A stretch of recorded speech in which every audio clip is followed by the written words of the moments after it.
ಇನ್ನೂ ಕೆಲವರು ಹೇಳ್ತಾರೆ ಅತಿ ದೊಡ್ಡವನು ಉತ್ತರ ಭಾರತದ ಮಹಾರಾಜನು. ಆದರೆ ದಕ್ಷಿಣ ಭಾರತದ ಹೃದಯದಲ್ಲಿದ್ದು ಒಬ್ಬ ಶೂರ ನಾಯಕ ಇಮ್ಮಡಿ ಪುಲಿಕೇಶಿ. ಈ ವಿಡಿಯೋದಲ್ಲಿ ನಾವು ನೋಡೋಣ ಯಶಸ್ಸು, ಯುದ್ಧಗಳು, ಹೆರಿಗೆ ಮತ್ತು ಕೊನೆಯವರೆಗೂ ಅವನ ಕಥೆಯನ್ನು. ಇಮ್ಮಡಿ ಪುಲಿಕೇಶಿ. ಇಮ್ಮಡಿ ಪುಲಿಕೇಶಿ ಕ್ರಿಸ್ತಶಕ 609 642 ಚಾಲುಕ್ಯ ವಂಶದ ಅತ್ಯಂತ ಪ್ರಸಿದ್ಧ ಹಾಗೂ ಶಕ್ತಿಶಾಲಿ ರಾಜನಾಗಿದ್ದರು. ಅವರು ಬಾದಾಮಿ ಚಾಲುಕ್ಯರ ಸಾಮ್ರಾಜ್ಯವನ್ನು ದಕ್ಷಿಣ ಭಾರತದ ಪ್ರಮುಖ ಶಕ್ತಿಯಾಗಿ ಬೆಳೆಸಿದರು. ಮುಖ್ಯ ವಿವರಗಳು: ತಂದೆ ಕೀರ್ತಿವರ್ಮನ್ I, ರಾಜಧಾನಿ ಬಾದಾಮಿ, ವಾತಾಪಿ, ವಂಶ ಚಾಲುಕ್ಯ, ಬಿರುದು ಪರಮೇಶ್ವರ, ಸತ್ಯಾಶ್ರಯ. ಪ್ರಮುಖ ಸಾಧನೆಗಳು: ಉತ್ತರ ಭಾರತದ ಶಕ್ತಿಶಾಲಿ ರಾಜ ಹರ್ಷವರ್ಧನನನ್ನು ನರ್ಮದಾ ನದಿಯ ಸಮೀಪ ಸೋಲಿಸಿದರು. ಇದರಿಂದ ದಕ್ಷಿಣ ಭಾರತ ಸ್ವತಂತ್ರ ಶಕ್ತಿಯೆಂದು ಸ್ಥಾಪನೆಯಾಯಿತು. ದಕ್ಷಿಣದಲ್ಲಿ ಪಲ್ಲವ ರಾಜ ನರಸಿಂಹವರ್ಮನ್ I ಜೊತೆ ಕಠಿಣ ಯುದ್ಧಗಳನ್ನು ನಡೆಸಿದರು. ಅವರ ಕಾಲದಲ್ಲಿ ಚಾಲುಕ್ಯ ಸಾಮ್ರಾಜ್ಯವು ಕರ್ನಾಟಕ, ಮಹಾರಾಷ್ಟ್ರ, ಆಂಧ್ರಪ್ರದೇಶದ ಭಾಗಗಳವರೆಗೆ ವಿಸ್ತರಿಸಿತು. ಸಾಂಸ್ಕೃತಿಕ ಕೊಡುಗೆ: ಐಹೊಳೆಯ ಪ್ರಸಿದ್ಧ ರವಿಕೀರ್ತಿ ಶಾಸನ ಇಮ್ಮಡಿ ಪುಲಿಕೇಶಿಯ ಶೌರ್ಯವನ್ನು ವರ್ಣಿಸುತ್ತದೆ. ಅವರ ಕಾಲದಲ್ಲಿ ಶಿಲ್ಪಕಲೆ, ದೇವಾಲಯ ನಿರ್ಮಾಣ ಮತ್ತು ಸಾಹಿತ್ಯ ಬೆಳವಣಿಗೆ ಕಂಡವು. ಅಂತ್ಯ: ಪಲ್ಲವರೊಂದಿಗೆ ನಡೆದ ಯುದ್ಧಗಳಲ್ಲಿ ನಂತರ ಚಾಲುಕ್ಯರಿಗೆ ಹಿನ್ನಡೆ ಉಂಟಾಯಿತು. ಪಲ್ಲವ ರಾಜ ನರಸಿಂಹವರ್ಮನ್ I ಬಾದಾಮಿಯನ್ನು ಆಕ್ರಮಿಸಿದರು.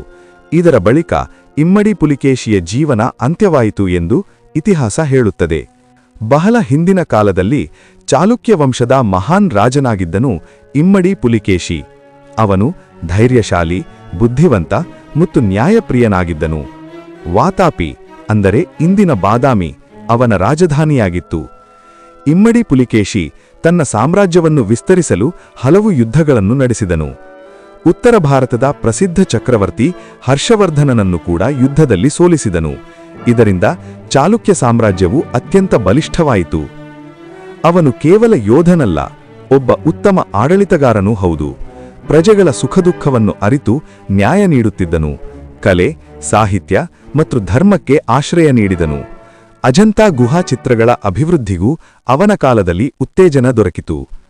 ಇಮ್ಮಡಿ ಪುಲಿಕೇಶಿಯ ಜೀವನ ನಮಗೆ ಹೇಳುವ ಪಾಠವೇನೆಂದರೆ, ಧೈರ್ಯ, ಬುದ್ಧಿ ಮತ್ತು ನ್ಯಾಯ ಇದ್ದರೆ ಮಹಾನ್ ನಾಯಕನಾಗಬಹುದು.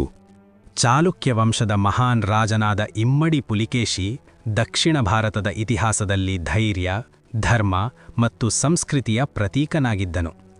ಬಾದಾಮಿ ಅವನ ರಾಜಧಾನಿಯಾಗಿದ್ದು, ಅಲ್ಲಿ ಪ್ರತಿದಿನವೂ ವೇದಮಂತ್ರಗಳ ಘೋಷಣೆ, ದೇವಾಲಯಗಳ ಘಂಟಾನಾದ ಮತ್ತು ಕಲಾವಿದರ ಸಂಗೀತ ಕೇಳಿಸುತ್ತಿತ್ತು. ಇಮ್ಮಡಿ ಪುಲಿಕೇಶಿ ತನ್ನ ಆಳ್ವಿಕೆಯನ್ನು ಧರ್ಮಾಧಿಷ್ಠಿತವಾಗಿ ನಡೆಸುತ್ತಿದ್ದನು. ಒಂದು ದಿನ ಬಾದಾಮಿ ರಾಜ್ಯದಲ್ಲಿ ಭೀಕರ ಬರ ಬಿತ್ತು. ಬೆಳೆ ನಾಶವಾಗಿ ಜನರು ಕಷ್ಟಪಡುತ್ತಿದ್ದರು. ಅರಮನೆಗೆ ಬಂದ ಪ್ರಜೆಗಳು ಅಳಲನ್ನು ತೋಡಿಕೊಂಡರು.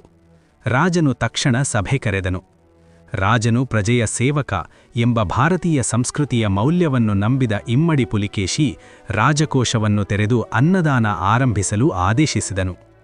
ದೇವಾಲಯಗಳು ಮತ್ತು ಆಶ್ರಮಗಳಲ್ಲಿ ಪ್ರತಿದಿನ ಅನ್ನಸಂತರ್ಪಣೆ ನಡೆಯತೊಡಗಿತು.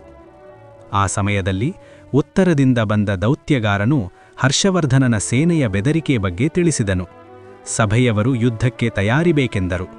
ಆದರೆ ರಾಜನು ಮೊದಲು ಧರ್ಮವನ್ನು ಪಾಲಿಸಬೇಕೆಂದನು. ಯುದ್ಧಕ್ಕೂ ಮುನ್ನ ದೇವಾಲಯದಲ್ಲಿ ವಿಶೇಷ ಪೂಜೆ ನೆರವೇರಿಸಿ ಹಿರಿಯರಿಂದ ಆಶೀರ್ವಾದ ಪಡೆದುಕೊಂಡನು.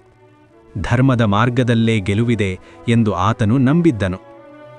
ನರ್ಮದಾ ನದಿಯ ತೀರದಲ್ಲಿ ನಡೆದ ಮಹಾಯುದ್ಧದಲ್ಲಿ ಇಮ್ಮಡಿ ಪುಲಿಕೇಶಿಯ ತಂತ್ರಜ್ಞಾನ ಮತ್ತು ಶೌರ್ಯ ಪ್ರಕಾಶಿಸಿದವು. ಉತ್ತರದ ಶಕ್ತಿಶಾಲಿ ಸೇನೆ ಹಿನ್ನಡೆಗೊಂಡಿತು. ವಿಜಯದ ನಂತರವೂ ರಾಜನು ಅಹಂಕಾರ ತೋರಲಿಲ್ಲ. ಯುದ್ಧದಲ್ಲಿ ಸೋತ ಶತ್ರು ಸೈನಿಕರಿಗೆ ಆಶ್ರಯ ನೀಡಿ ಅವರಿಗೆ ನೀರು ಮತ್ತು ಆಹಾರ ನೀಡಲು ಆದೇಶಿಸಿದನು. ಇದು ಭಾರತೀಯ ಸಂಸ್ಕೃತಿಯ ಅತಿಥಿ ದೇವೋಭವ ಎಂಬ ತತ್ವವನ್ನು ಪ್ರತಿಬಿಂಬಿಸಿತು. ಇಮ್ಮಡಿ ಪುಲಿಕೇಶಿಯ ಆಳ್ವಿಕೆ ಕೇವಲ ಯುದ್ಧ ವಿಜಯಗಳಲ್ಲ, ಧರ್ಮ, ದಯೆ ಮತ್ತು ಸಂಸ್ಕೃತಿಯ ಮೂಲಕ ಜನರ ಹೃದಯಗಳನ್ನು ಗೆದ್ದ ಆಳ್ವಿಕೆಯಾಗಿತ್ತು.